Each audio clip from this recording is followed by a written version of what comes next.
Bonjour, que Dieu vous bénisse abondamment.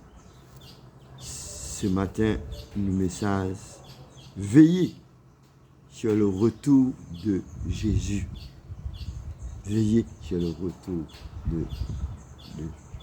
de Jésus.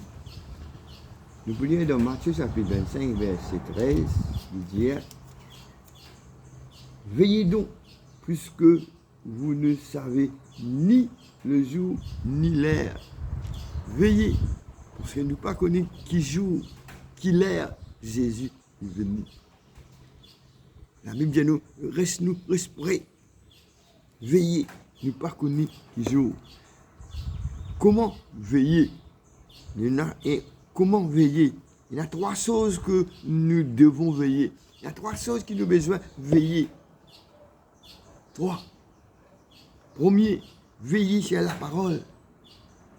Deuxième, veiller sur la prière. Troisième, veiller sur votre foi ou notre foi. Veillez.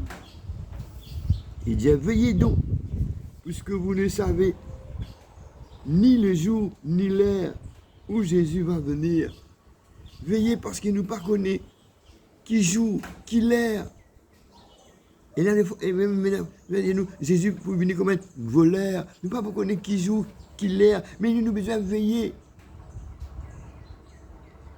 Ou c'est pourquoi Jésus ajouta lui-même, il dit, tenez-vous éveillés, car vous ne savez ni le jour, ni l'heure de ma venue. Veillez, Jésus, là, pour venir devant la porte. Comment nous dire derrière la porte? Veillez. Comment veiller? On commence le premier, veiller sur la parole. Dans le psaume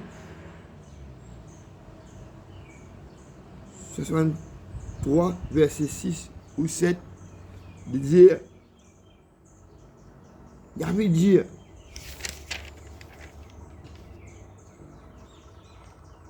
David dit à Dieu, lorsque je pense à toi sur ma couche, je médite sur toi, sur ta parole pendant le veille de la nuit. On médite ta parole pendant le veille de la nuit. On médite dans la parole, bon Dieu. Lire la parole, bon Dieu. Veillez au lit, parce que Jésus, bientôt là, Jésus peut retourner. Où il dit, lorsque je suis couché, mes pensées vont vers toi et sur ta parole. Mes pensées allent vers toi et sur ta parole. Il y a des gens qui ont un problème pour résoudre. Je dis, la nuit, pour te conseil. Quand c'est pour ça, mais Dieu qui porte conseil. Vous devez nous penser à vers bon Dieu. Médite ce parole. Là, nous vous gagnons la solution. Pas dans le sommeil, non. Dans nos solutions du tout. Quand nous pensons à vers bon Dieu, nous médite ce parole dans le veille de la nuit. Où il dit, ou quand je suis couché, je me souviens de toi et je pense à toi, Seigneur. Je pense de ta parole. Je souviens-moi de toi, toi le Seigneur des Seigneurs, toi le Dieu puissant, et me penser vers toi. Ça, c'est important. Ou mes pensées sur ta parole. Je le médite pendant le veille de la nuit. Je pense à l'autoparole, je médite ta parole, je pense ta parole. Je lis à ta parole là qui peut délivrer.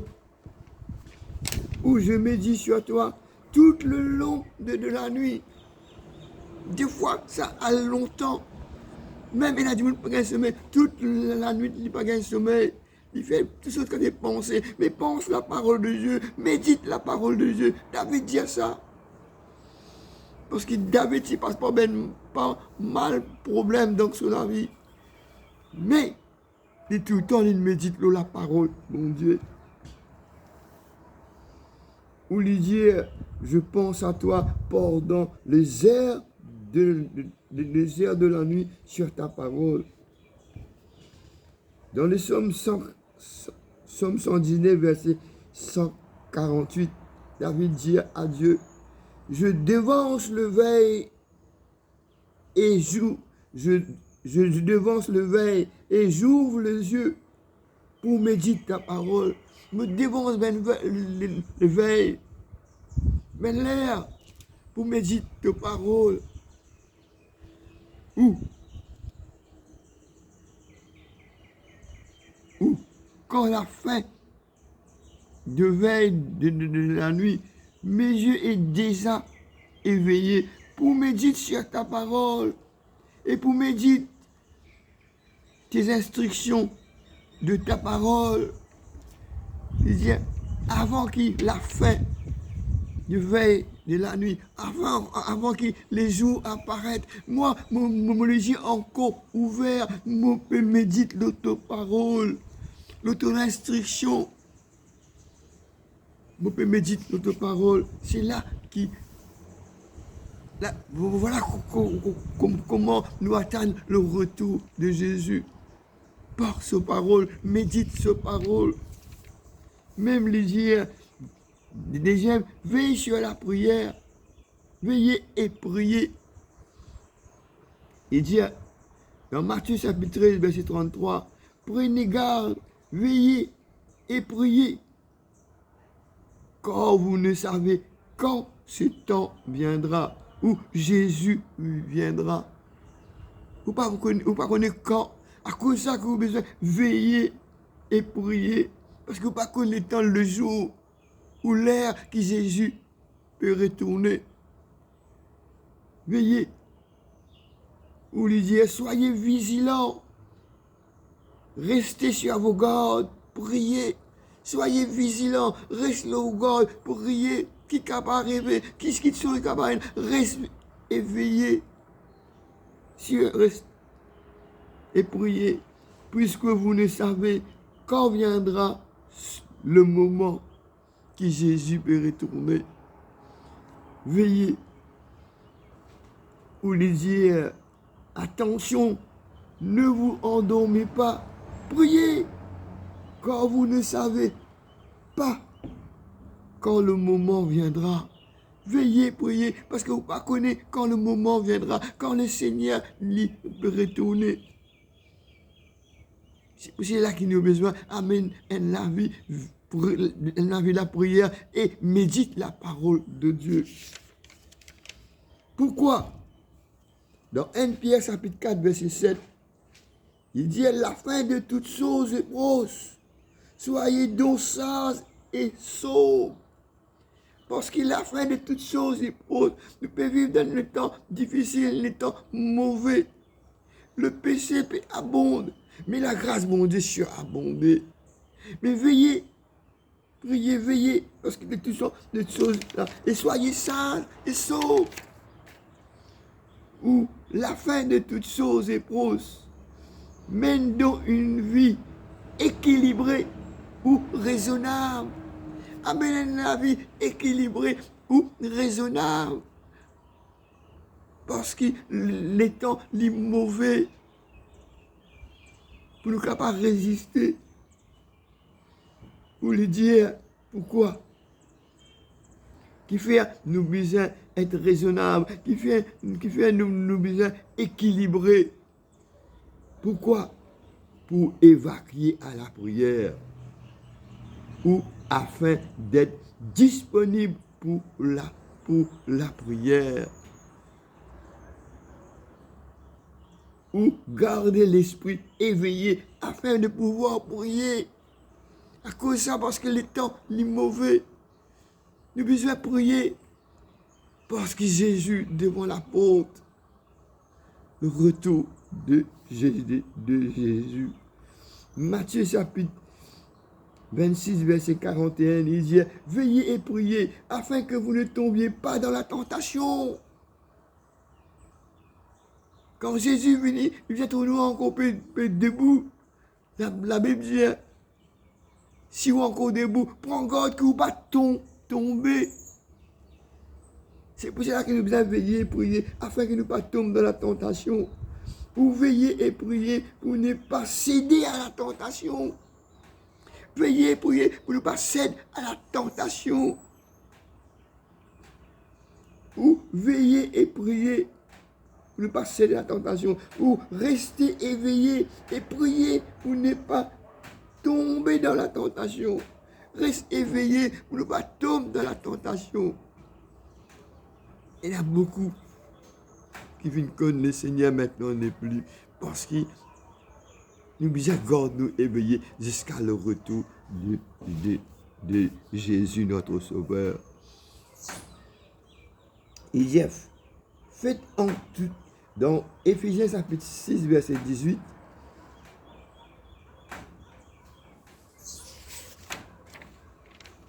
il dit, faites en tout temps, par l'Esprit, toutes sortes de prières et de supplications. Faites en tout temps de prières et de supplications. Priez, priez. Il y a veillez à cela avec une entière persévérance. Veillez à cela avec une entière persévérance. Et priez pour vos frères aussi. Avec une entière persévérance. Et soyez vigilants et constants. Et constant.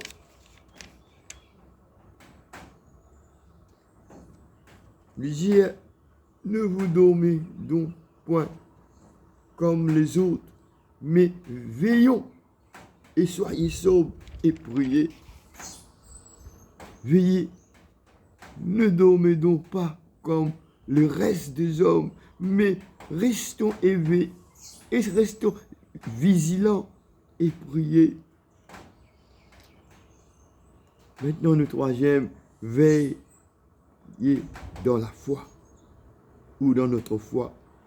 1 Corinthiens chapitre 16, verset 13, il dit, veillez, demeurez ferme dans la foi. Veillez, restez ferme dans la foi. Ou soyez vigilants, demeurez ferme dans la foi. Pourquoi veiller dans la foi? Pourquoi veiller? Pour fortifier votre foi, soyez des hommes, faites preuve de courage, soyez forts dans la foi, ou nous aussi dans la foi. Voilà comment nous avons besoin de veiller pour fortifier notre foi. Et faites preuve de courage et de force dans la foi. Dans Hébreux chapitre 10, verset 24, il dit, veillons sur nous et sur les autres. Veillons sur les uns les autres. Pourquoi? Pour vous exciter à la charité, c'est-à-dire à l'amour. Veillez sur les autres, nous sommes capables, amen, la vie. Nous sommes capables de compter en nous les uns les autres. Excite l'amour les uns les autres. Et de bonnes œuvres. Nous sommes capables, amen, bonnes œuvres. Afin nous capables, prêts quand Jésus retourne. Ou pour nous encourager mutuellement à l'amour et pratiquer le bien. Ou pour nous insister à mieux aimer et à faire des actions bonnes. Veillez sur toi-même, sur ton enseignement. Dans 1 Timothée chapitre 4, verset 16, comment? Soyez persévérants en cela. En agissant ainsi, tu assures ton salut et celui de tes auditeurs. Maintenant, veillez nous-mêmes. Il est ainsi qui te assure ton salut que ton vélo, toi, te persuade, te salue, c'est sauver, te garde jusqu'à le retour de Jésus. Il dit persévérer jusqu'au bout. Celui qui persévère sera sauvé. Ou il disait persévérer dans ces choses. Qu'en agissant ainsi, tu sauveras toi-même et tu sauveras ceux qui t'écoutent. Tu peux sauver toi-même et tu peux sauver celui qui peut écouter toi. Voilà le retour de Jésus. Dans Apocalypse chapitre 16, verset 15, Jésus dit, voici je viens comme un voleur. Il dit, heureux celui qui veille et qui garde ses vêtements. Quand nous connaissons le Seigneur, nous finissons d'être purifiés, sanctifiés, purifiés par ce du sang. Et nos vêtements finissent propres, blancs, veillés. Il dit heureux, celui qui veille et qui garde ses vêtements. Ou heureux celui qui se tient éveillé et qui garde ses vêtements. Pourquoi? Nous gardons nos vêtements propres. Pourquoi? Il dit afin qu'ils ne marchent pas nus quand on ne voit pas sa honte. Afin qu'ils nous marchent, qu'ils ne pas marchent nus pour qu'ils ne pas trouvent nous la honte. Ou il dit afin de ne pas aller nus en laissant paraître sa honte aux yeux de tous. Qui va paraître nous la honte aux yeux de tous quand Jésus pourrait tourner. Ou pour ne pas aller nu et n'avoir pas la honte d'être ainsi. Veuillez quand Jésus peut retourner. Quand Jésus peut retourner, il y a tous les gens pour trouver, tout le monde pour trouver quand Jésus pour retourner. Maintenant, nous devons continuer à veiller et prier dans la parole afin qu'il nous pas gagner la honte quand Jésus retourne. Nous devons rester. Que le Seigneur vous bénisse. Amen.